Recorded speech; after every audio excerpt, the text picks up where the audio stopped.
Baik teman-teman, apa sudah terlihat? Sudah, Bimo. Baik, uh,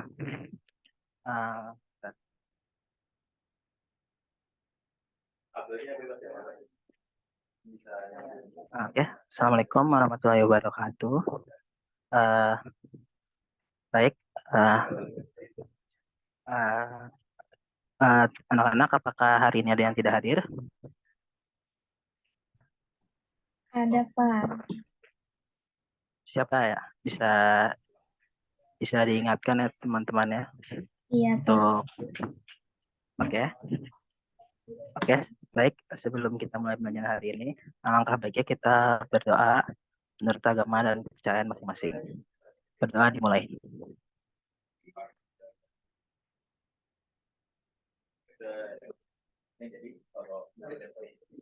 Baik, berdoa dicukupkan.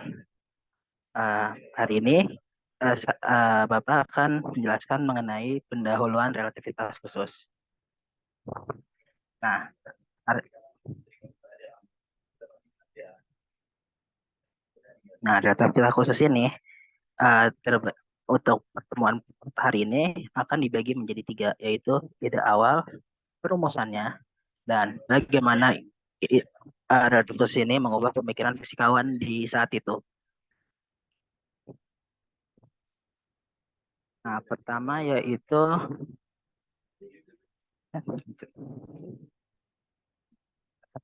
kegagalan dari hukum Newton. Oke. Dari sini bisa dilihat bahwa bila benda yang bermasa M terkena gaya yaitu F, maka dari yang didapat dari hukum Newton kedua yaitu diketahui bahwa suatu benda akan dipercepat dengan percepatan yaitu A sama dengan F per M atau gaya per masanya. Maka dari kelajuan benda tadinya diam setelah waktu T, maka kita rumuskan rumus VT sama dengan V0 ditambah A dikali T. Di mana V0 itu dimulai dari benda diam oleh kata itu 0. A itu menggunakan persamaan hukum Newton 2 yaitu F per M dan dikali dengan percepatan waktu. Sehingga diketahui bahwa VT sama dengan gaya dari besar gayanya dikali waktu per masanya. Dari sini bisa kita lihat bahwa kecepatan suatu benda akan bisa sangat cepat, bahkan tak terhingga tergantung besar gaya F dan lama gaya T. Ini dari pertanyaan ini bisa lihat kan kita F per T itu VT. Berarti kalau misalkan kita punya gaya yang sangat besar, seumpamanya 10 pangkat 1 miliar, dengan waktu yang sangat singkat, maka suatu benda akan memiliki kecepatan yang sangat luar biasa cepat. Bisa bisa bisa sama dengan misalkan masanya sangat kecil dengan benda sangat cepat, bisa kita umpamakan suatu benda elektron ataupun apa yang sangat cepat, maka kecepatan benda tersebut bisa sampai 10 pangkat 1000. Nah, dari sini kita bisa lihat kan, kita bisa merasa ada yang aneh karena apa sih? Karena hasil dari hukum Newton ini. Oleh karena itu, mungkin kalau menurut Bapak sih aneh ya. Mungkin Bapak tanya kepada anak-anak semua, menurut menurut kalian apa yang aneh dari rumus ini? Uh,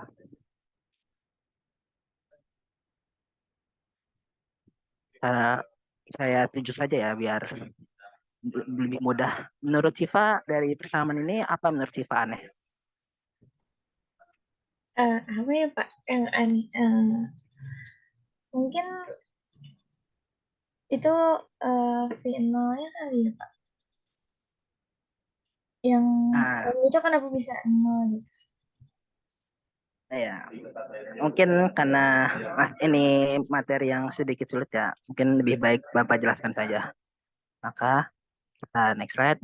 Nah, dari sini di tempat ini bisa kita lihat bahwa kenyataannya bahwa hasil ini bertentangan dengan eksperimen yang menunjukkan bahwa berapapun besar gaya ataupun lamanya gaya bekerja pada benda, benda tersebut tidak akan melebihi dari kecepatan 3 kali 10 pangkat 8. Atau kita semua tahu bahwa kecepatan ini adalah kecepatan cahaya ya.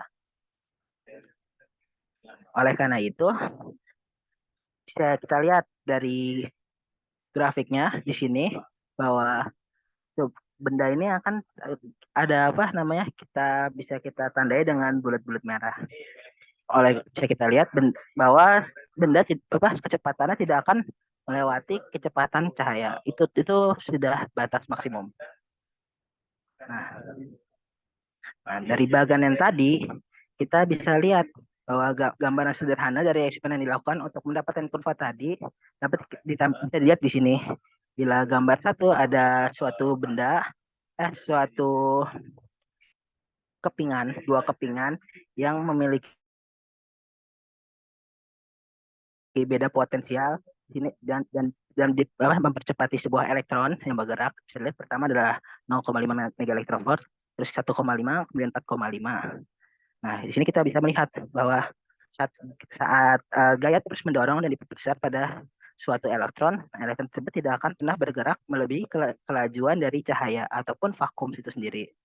Jadi, jika ada partikel yang diberikan beda potensial yang sangat besar, maka partikel tersebut akan bergerak terus-menerus dengan kecepatan hampir percepatan cahaya. Namun, partikel akan mengecil hingga akhirnya partikel tersebut bergerak dengan kecepatan konstan atau di bawah kecepatan cahaya sedikit.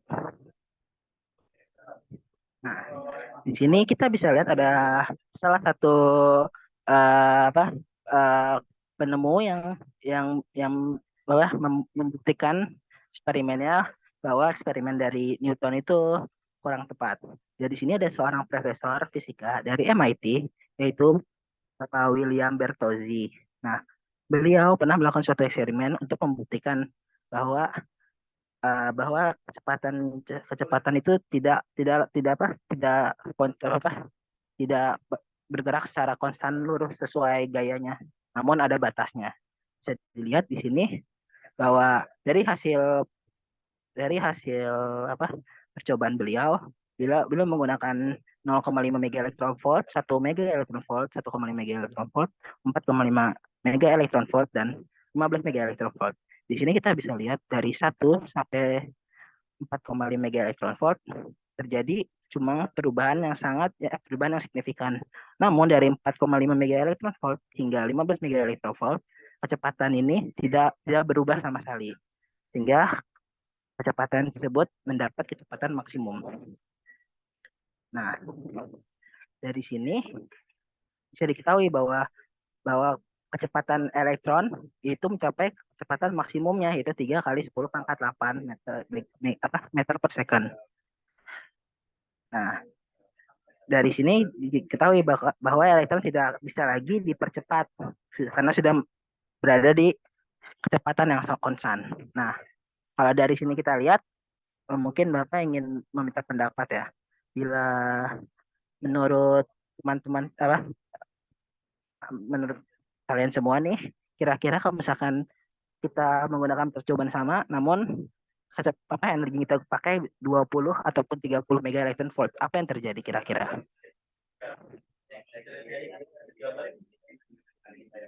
Ada yang bisa menjawab? Coba menurut Siva saja. Menurut Siva apa yang terjadi? Tadi apa Pak? Boleh diulang nggak? Kalau energi elektron yang digunakan itu lebih dari 15 seperti 20 mega elektron volt ataupun 30 mega elektron volt. Kalau berdasar ini kan tadi semakin apa ya energi besar itu kan kecepatannya juga semakin besar ya Pak. Ya, Tapi 3 kali 10 pangkat 8 itu kecepatannya maksimum. ya Nah, benar. berarti Jadi kalau maupun 20 pun berarti kecepatannya tetap maksimum dong Pak.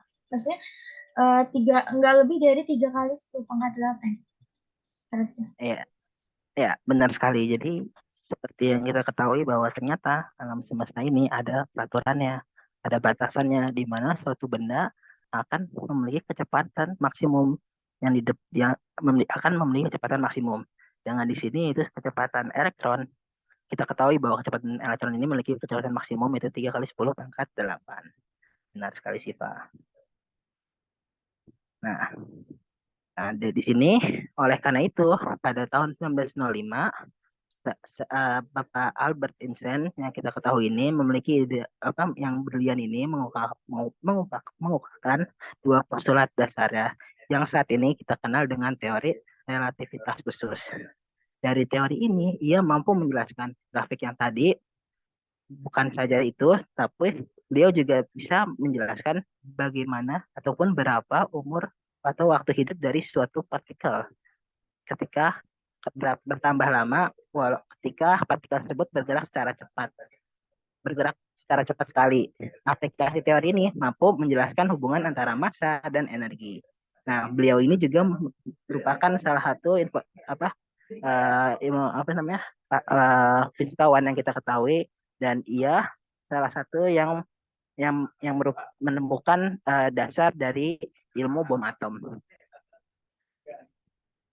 Nah, dari sini relativitas khusus untuk materi khusus kita akan dibagi menjadi yaitu kerangka acuan, transformasi Galileo, transformasi Lorentz, kontraksi panjang, dilasi waktu, pemaparan massa, momentum relativistik, dan energi relativistik. Nah, mungkin materinya sampai cukup seperti itu.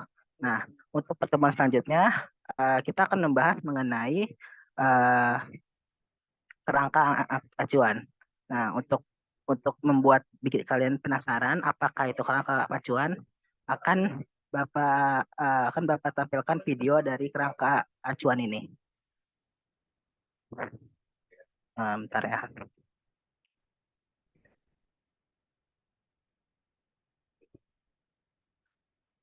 Oke.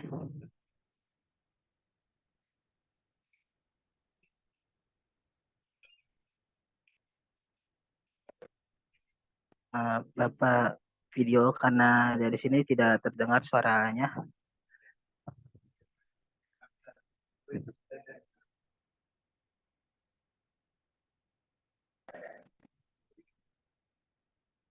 Nah,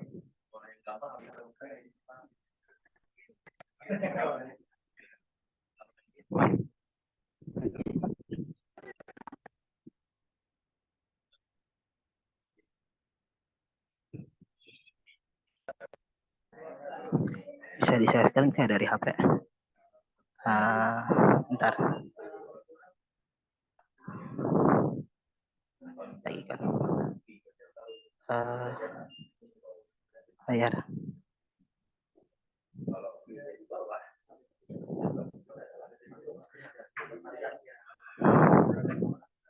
Hilang.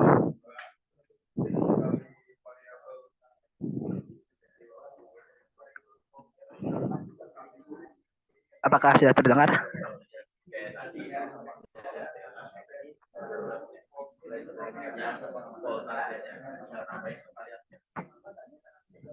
Belum, mungkin coba di ini aja kali suaranya di atas yang zoom.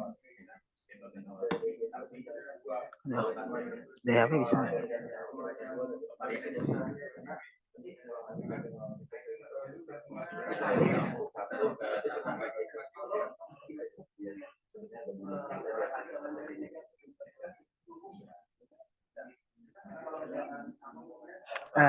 Sepertinya tidak bisa ya. Mungkin dari Bapak cukup seperti itu ya, karena lagi ada kendala situasi.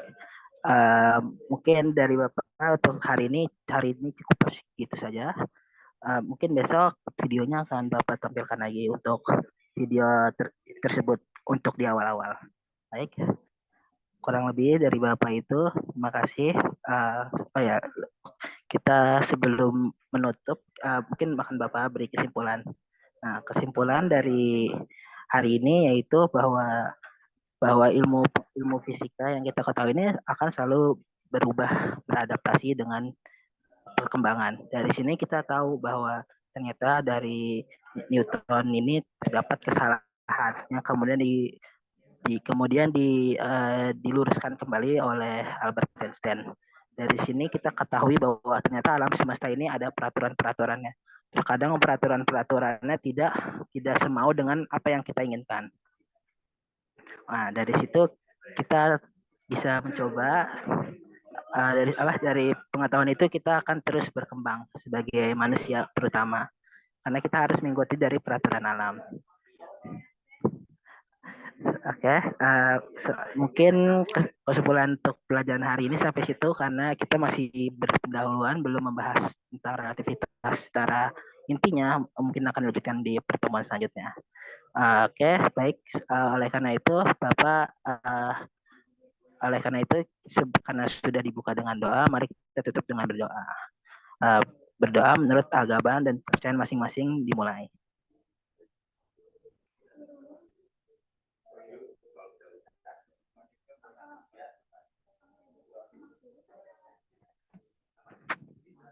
Berdoa selesai. Saya kembalikan ke Siva. Terima kasih. Oke, baik. Terima kasih, Bimo. Baik, untuk selanjutnya kepada topik saya persilahkan.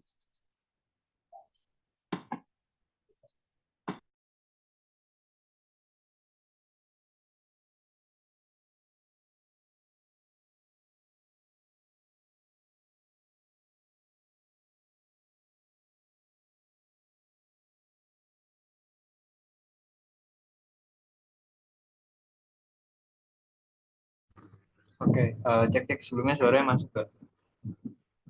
Oke, masuk, Prof. Oke, sebelum kita mulai pelajaran hari ini, mari kita berdoa terlebih dahulu agar ilmu yang diberikan dapat bermanfaat untuk kita semua maupun buat orang lain. Berdoa menurut agama dan kepercayaan masing-masing, berdoa dimulai.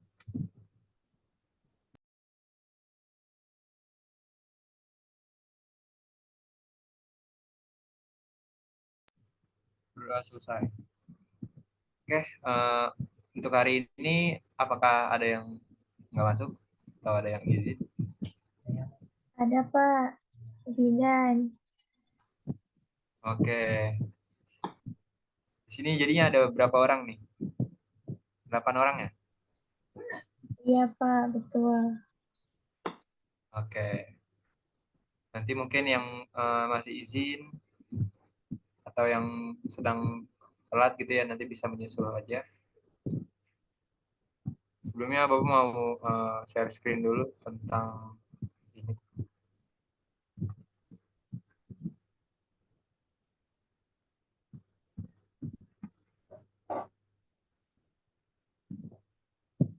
Oke, apakah share screen sudah terlihat? Sudah, Pak. Ya. Jadi materi kita hari ini yaitu mengenai mekanisme dari pemanasan global gitu ya.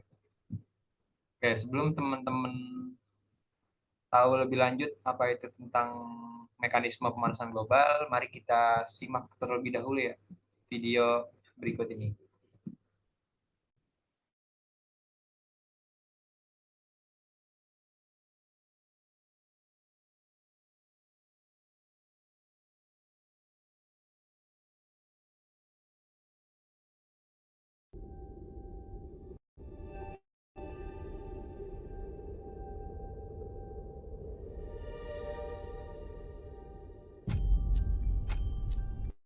Right now, we're facing a man-made disaster of global scale, our greatest threat in thousands of years, climate change.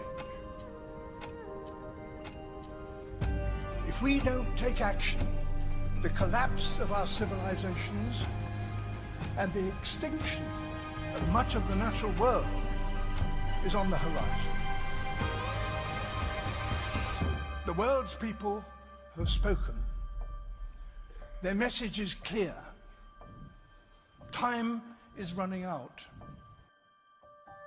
The amount of carbon dioxide in the atmosphere now is 50% higher than it was in 1900.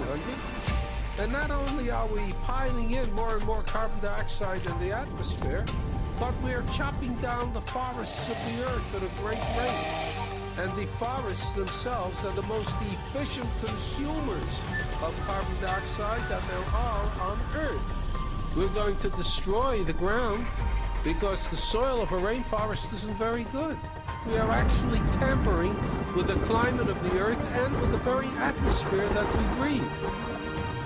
When we talk about the disappearance of the ozone layer, we don't know what will happen when the ozone layer goes. The world has become so fragile that we cannot subject the Earth to the tortures we can now inflict upon it. When we talk about the greenhouse effect, we're talking about something that affects the entire Earth. And these problems are life and death problems. They go to the root of the viability of the planet itself.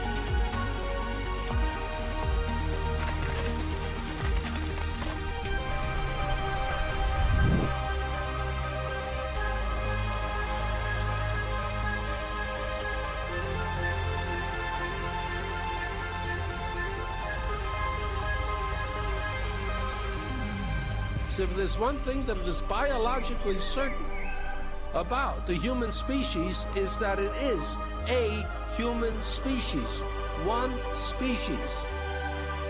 If we don't stop the destruction of our natural world, nothing else will matter. Simply put, if we don't protect nature, we can't protect ourselves.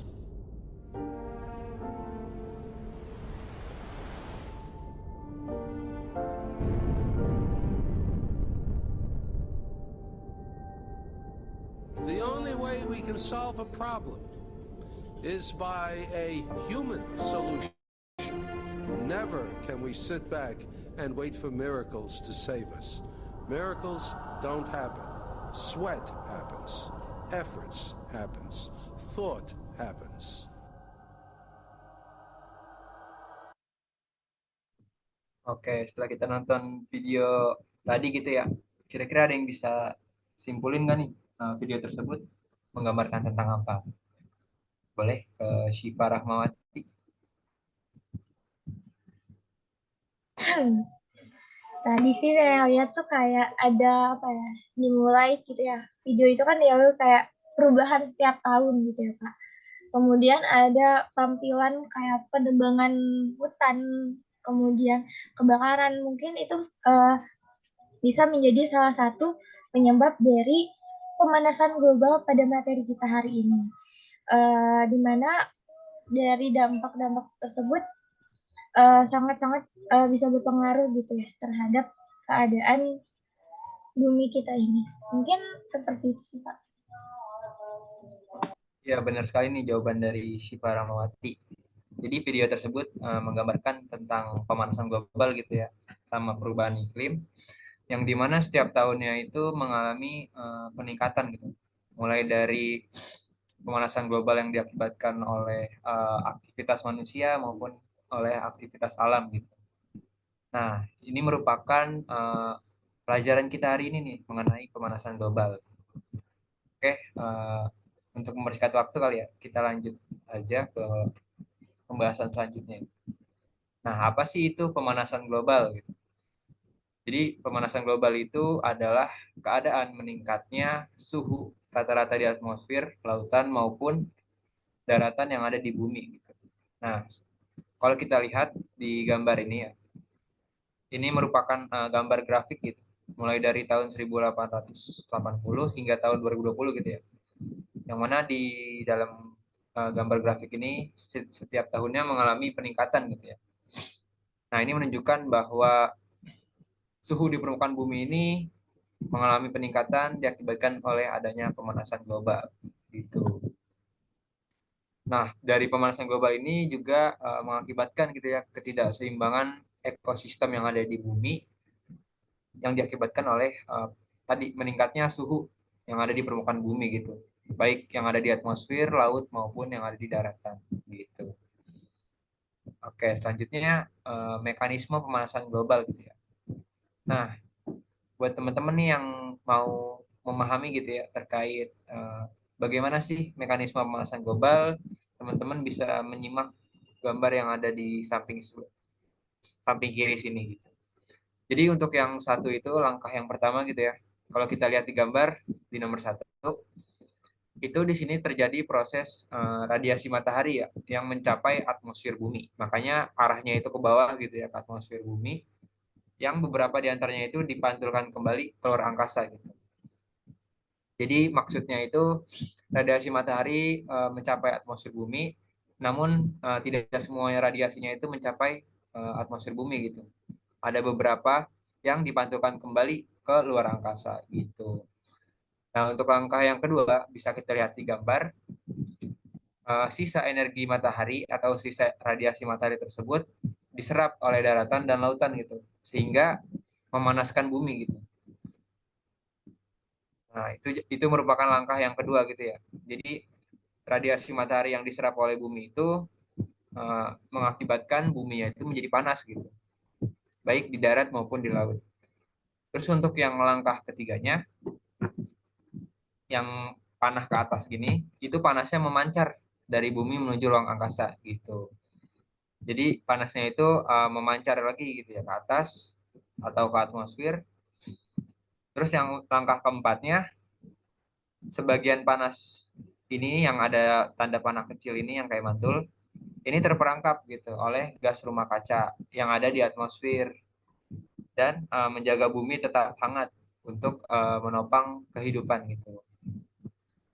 Lalu kita bisa lihat di langkah yang kelima yang ada di sini, ini merupakan dari aktivitas dari manusia gitu. Contohnya seperti membakar bahan bakar fosil, pertanian, dan pembukaan lahan yang meningkatkan jumlah gas rumah kaca yang dilepaskan ke atmosfer. Gitu. Dan langkah yang keenam, gas rumah kaca ini dapat merangkap gitu ya, panas yang lebih gitu, dan menyebabkan suhu bumi naik gitu. Jadi kalau misalnya kelebihan gas rumah kaca itu dapat berdampak terhadap suhu dari bumi tersebut gitu. Jadi nggak bagus juga kalau berlebihan gas rumah kacanya. Oke, kita lanjut nih gas-gas rumah kaca. Jadi gas rumah kaca itu terdiri dari apa aja sih gitu ya? Gas-gas rumah kaca ini terdiri dari karbon dioksida, terus juga ada gas metana, ada nitrogen dioksida, nitrogen monoksida, dan juga oksida. Nah, gas-gas tersebut kira-kira dihasilkan oleh apa saja ya?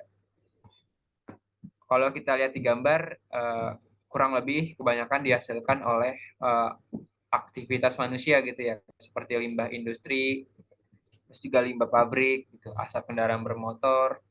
Namun beberapa ada juga yang dihasilkan oleh aktivitas alam, seperti letusan gunung berapi gitu ya. Oke, untuk memperjelas teman-teman boleh kita lihat lebih lanjut aja. Nah, ini merupakan gas-gas dari rumah kaca yang tadi dan sumber yang dihasilkannya gitu ya. Jadi karbon dioksida itu sumbernya itu dari proses pembakaran bahan bakar fosil dan juga respirasi. Terus juga ada gas metana, yaitu sumbernya itu dari dekomposisi bahan organik oleh mikroba anaerob gitu ya. Terus juga proses fermentasi pada sistem pencernaan hewan. Terus juga pengolahan limbah ternak, pembukaan lahan dan tambang batu bara. Terus juga ada klorofluorokarbon atau yang biasa disingkat CFC ya teman-teman. Jadi sumbernya itu dari AC ataupun dari kulkas gitu. Nah jadi AC-AC yang dahulu kan masih mengandung yang namanya klorofluorokarbon ya atau CFC. Kalau kulkas atau AC yang sekarang kayaknya udah yang non CFC deh. Jadi udah keluaran terbaru gitu untuk menghemat energi gitu. Terus juga ada nitrogen monoksida yang berasal dari pembakaran bahan bakar fosil, pertanian, gunung berapi, dan juga aktivitas industri. Lalu ada nitrogen dioksida berasal dari proses pembakaran bahan bakar fosil, pertanian, gunung berapi, dan aktivitas industri. Dan terakhir ada belerang dioksida. Jadi berasal dari aktivitas gunung berapi, industri, dan juga pertanian. Gitu. Oke, selanjutnya kita mau lihat nih kenaikan kadar karbon dioksida di atmosfer gitu. Jadi berdasarkan konsentrasi karbon dioksida di Observatorium Mauna Loa ya pada tanggal 11 Februari tahun 2021, di sini kita bisa lihat grafiknya itu sangat meningkat pesat ya, mulai dari tahun 1900-an sampai 2015-an gitu ya. Jadi tiap tahun itu kadar karbon dioksida di atmosfer bumi itu meningkat gitu. Kenapa bisa meningkat? Karena disebabkan oleh tadi kayak aktivitas manusia, mulai dari limbah industri pabrik, limbah rumah tangga, terus juga aktivitas kendaraan bermotor, terus pembakaran hutan, ini ada deforestasi, terus juga ada penggunaan CFC ya, atau cat semprot gitu. Terus juga ada di gambar ini bisa kita lihat limbah industri pabrik ya yang menghasilkan banyak asap dan polusi udara gitu. Oke, kira-kira tahu gak daerah-daerah yang banyak industri pabrik? Syifa Rahmawati, kira-kira tahu gak daerah yang banyak industri pabriknya? Daerah nggak tahu sih Pak, mungkin. Oke, kalau misalnya di Jabodetabek tuh daerah-daerah yang banyak industri pabriknya kayak misal di Cikarang gitu ya, di Bekasi, ataupun di Tangerang gitu ya. Nah, kira-kira kualitas udaranya itu lebih baik di daerah yang banyak kawasan industri atau yang daerah yang sedikit kawasan industrinya sih, Pak? Ya, yang lebih sedikit lah Pak, kalau menurut saya. Karena kan kalau industri udah pasti dia punya apa ya, dari udaranya saja lebih panas gitu ya. Kemudian kalau di industri kan kebanyakan pabrik, di mana pabrik itu kan mengeluarkan asap-asap gitu. Nah, itu kualitas udaranya mungkin jauh lebih buruk dibandingkan yang minim kawasan industri.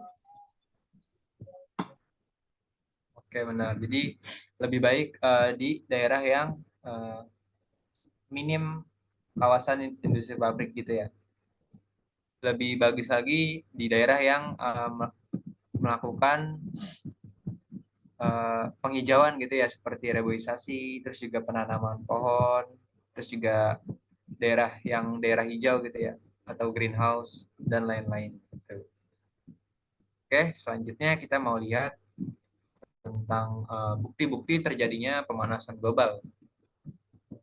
Jadi bukti yang pertama itu ada meningkatnya suhu air laut gitu. Jadi dari pemanasan global tersebut dapat meningkatkan suhu air laut gitu. Dampaknya apa terhadap lingkungan? Yang pertama, terjadinya pemutihan terumbu karang yang berakibat pada habitat biota laut gitu. Terus juga terjadinya perubahan ekosistem di laut, migrasi ikan dan peningkatan keasaman air laut gitu. Terus juga dampak terhadap manusianya, perekonomian lain dapat terganggu. Kenapa? Karena tadi terjadinya perubahan ekosistem di laut, mulai dari biota lautnya maupun flora yang ada di lautnya gitu. Terus juga ada terganggunya pasukan ikan yang akibatnya dari tadi migrasi ikan gitu ya. Terus selanjutnya bukti yang kedua itu ada El Nino dan La Nina atau cuaca ekstrim gitu ya. Jadi El Nino ini dampak terhadap lingkungannya itu menyebabkan curah hujan di Indonesia yang menjadi berkurang gitu. Karena El Nino ini bersifat cuaca panas gitu ya. Jadi panas berlebih gitu. Terus kalau La Nina itu menyebabkan curah hujan di Indonesia menjadi meningkat gitu. Terus juga dampak terhadap manusianya bisa kita lihat ada kekeringan, kelangkaan bahan pangan, banjir, dan terganggunya sistem pertanian. Selanjutnya ada bukti-bukti dari terjadinya pemanasan global, yaitu berkurangnya salju di pegunungan Jayawijaya, Papua. Nah, kalau kita lihat di pegunungan Jayawijaya, Papua itu saljunya udah tinggal dikit lagi gitu ya. Dan makin lama itu akan berkurang dan juga hilang gitu. Nah, dampaknya apa terhadap lingkungan? Yaitu perubahan landscape di pegunungan gitu ya. Terus juga perubahan ekosistem. Lalu dampak terhadap manusia itu berkurangnya pasokan air bersih, terganggunya aktivitas pertanian dan peternakan, adanya risiko bencana longsor maupun banjir gitu. Selanjutnya ada bukti yaitu terjadinya pemanasan global, es di kutub akan mencair gitu ya. Kenapa bisa mencair? Ya karena suhu bumi yang semakin meningkat gitu, dan terjadinya juga cuaca yang ekstrim gitu ya, perubahan cuaca yang ekstrim, maka es di kutub lama-kelamaan akan mencair gitu. Dampaknya apa? Yaitu kenaikan permukaan air laut gitu ya. Terganggunya keberlangsungan hidup organisme seperti penguin dan burung kutub, perubahan pola aliran laut yang berpengaruh terhadap iklim global dan distribusi nutrisi di lautan. Dampak terhadap manusianya terganggunya aktivitas dan perekonomian masyarakat sekitar pesisir gitu. Lalu selanjutnya ada solusi nih buat pemanasan global. Untuk solusinya yang pertama itu ada beralih pada penggunaan energi terbarukan yang ramah lingkungan. Seperti yang kita udah pelajari ya, yaitu ada energi baru dan terbarukan seperti energi matahari, angin, air, panas bumi, dan juga nuklir. Yang mana dari energi-energi ini bisa kita manfaatkan gitu ya, dan kita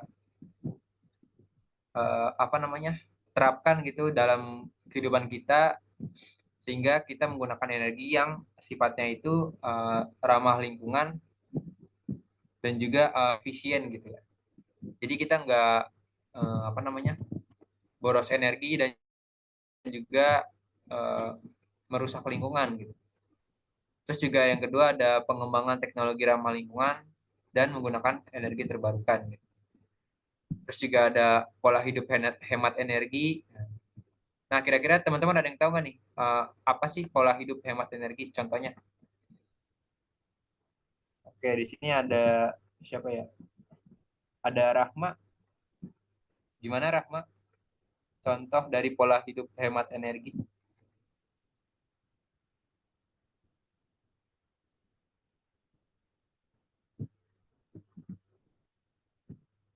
Rahma bisa on mic?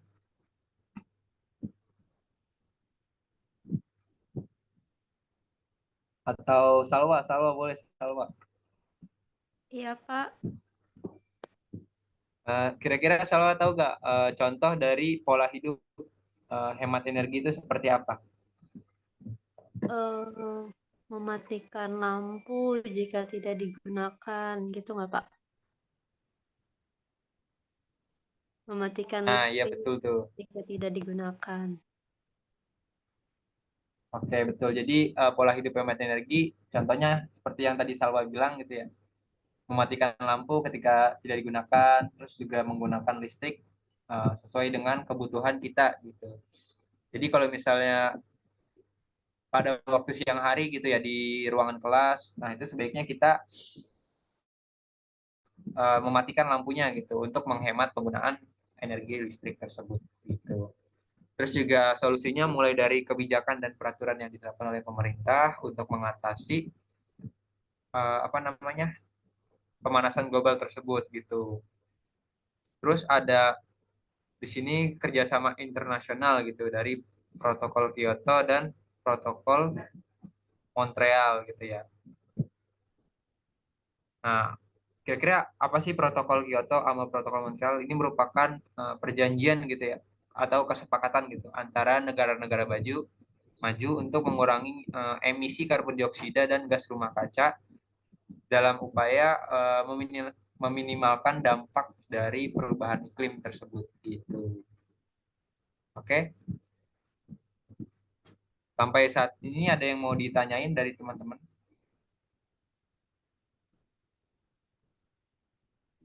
Saya, Pak. Iya, boleh. Siva, tentang apa tuh?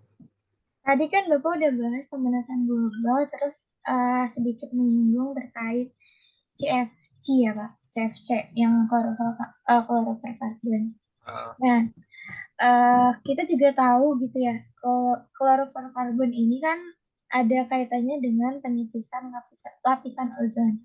Nah, menurut Bapak, apa sih keterkaitan, apakah ada keterkaitan antara pemanasan global ini dengan penipisan lapisan ozon?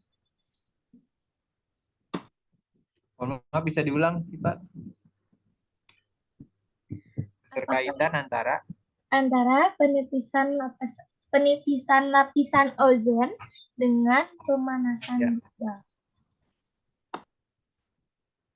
Oke. Jadi tadi kan kita membahas tentang pemanasan global gitu ya. Dan juga di sini Syifa bertanya, adakah hubungannya gitu atau keterkaitannya antara penipisan lapisan ozon dan juga pemanasan global gitu. Nah, jadi apa namanya, hubungannya itu ada hubungannya gitu. Kenapa? Karena kerusakan lapisan ozon atau penipisan lapisan ozon itu dapat menyebabkan terjadinya pemanasan atau peningkatan suhu yang ada di bumi gitu. Nah, peningkatan suhu yang ada di bumi tersebut dapat menyebabkan pemanasan global. Contohnya seperti apa? Contohnya seperti mencairnya es di kutub, mencairnya es di kutub, terus juga peningkatan permukaan air laut, dan menipisnya lapisan ozon ini dapat meningkatkan paparan gitu, seperti yang tadi kita lihat di gambar yang pertama. Jadi kalau misalnya lapisan ozon kita tipis, bisa meningkatkan paparan yang ada dari radiasi matahari terhadap kulit kita gitu ya, terutama dari sinar ultraviolet yang ada di matahari gitu ya. Kan dari sinar ultraviolet itu ada kandungan UVA, UVB yang masuk ke dalam permukaan bumi gitu. Syifa, apakah terjawab? Baik, terima kasih Pak. Sudah terjawab. Oke, sama-sama. Kira-kira dari teman-teman yang ada yang mau ditanyain tentang pemanasan bumi, pemanasan global?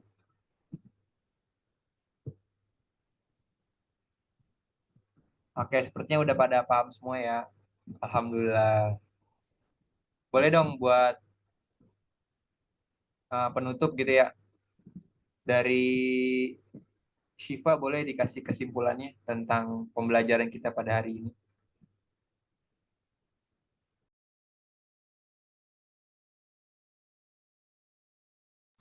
Oke, tadi kita udah menonton juga gitu ya Pak, video terkait pemanasan global, terus bagaimana proses terjadinya pemanasan global, di mana ada beberapa bahan yang menyebabkan pemanasan global tersebut.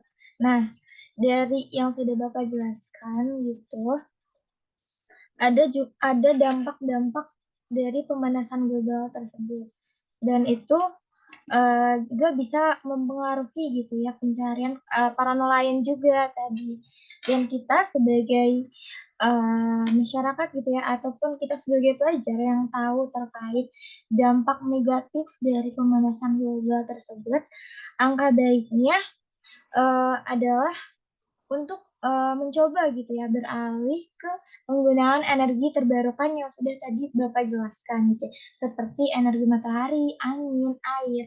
Lalu ada juga penggunaan teknologi ramah lingkungan dan mulai belajar untuk pola hidup hemat energi, karena dampaknya sangat-sangat luar biasa, apalagi pemanasan global ini terus meningkat gitu ya setiap tahunnya.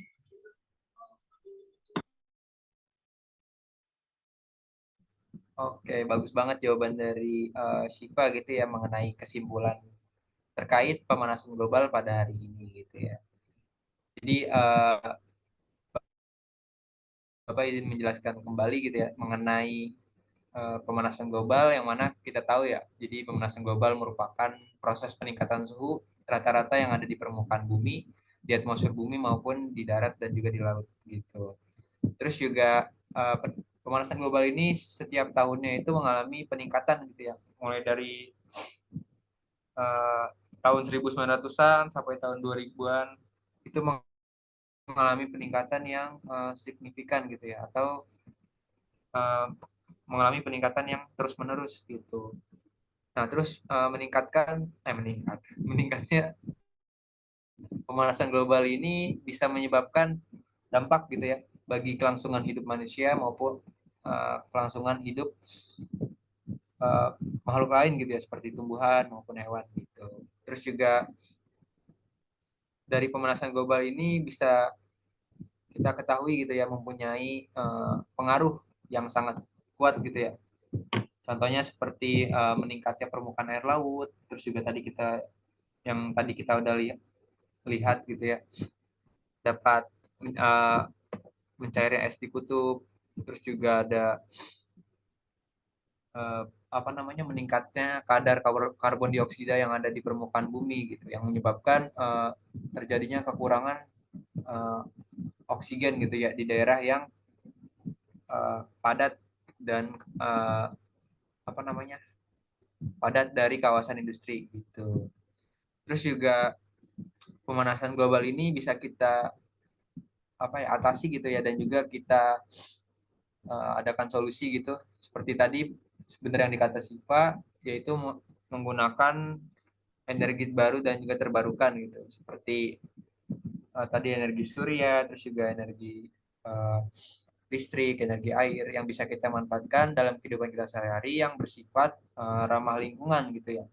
Dan juga bisa kita peroleh secara tepat dan juga bisa kita gunakan secara efisien gitu. Dan kita juga harus menghemat energi ya, mulai dari hal-hal kecil, contohnya seperti mematikan lampu ketika sudah tidak digunakan gitu, atau menggunakan listrik seperlunya gitu. Terus juga kita harus beralih ke energi-energi yang alternatif gitu ya, seperti contohnya energi panel surya gitu. Jadi kita bisa mengubah energi dari energi panel surya menjadi energi listrik gitu, yang mana bisa digunakan contohnya dalam penerangan jalanan gitu ya, kan itu bisa berdampak positif gitu ya bagi kelangsungan hidup manusia. Oke, cukup sekian materi yang Bapak sampaikan pada hari ini, kurang lebihnya mohon maaf. Buat teman-teman bisa dipelajari lebih lanjut mengenai pemanasan global gitu ya, dan penerapannya gitu ya, penerapan dari untuk mencegah pemanasan global tersebut gitu. Oke, cukup sekian. Kurang lebihnya mohon maaf. Wassalamualaikum warahmatullahi wabarakatuh. Terima kasih teman-teman. Waalaikumsalam warahmatullahi wabarakatuh. Udah selesai ya 2 orang ya hari ini ya? Sudah, Pak. Ada yang mau komentar? Silakan. Untuk minggu ini kan keterampilannya variasi sama penjelasan ya. Iya. Untuk Bimo itu tadi mungkin karena lagi ada kegiatan juga ya, jadi agak sedikit terburu-buru. Mungkin bisa sambil ada interaksi gitu ya. Kemarin juga sama Bu Rahma, mungkin ada juga penekanan dari intonasi suara, atau bisa juga dengan variasi media pembelajaran.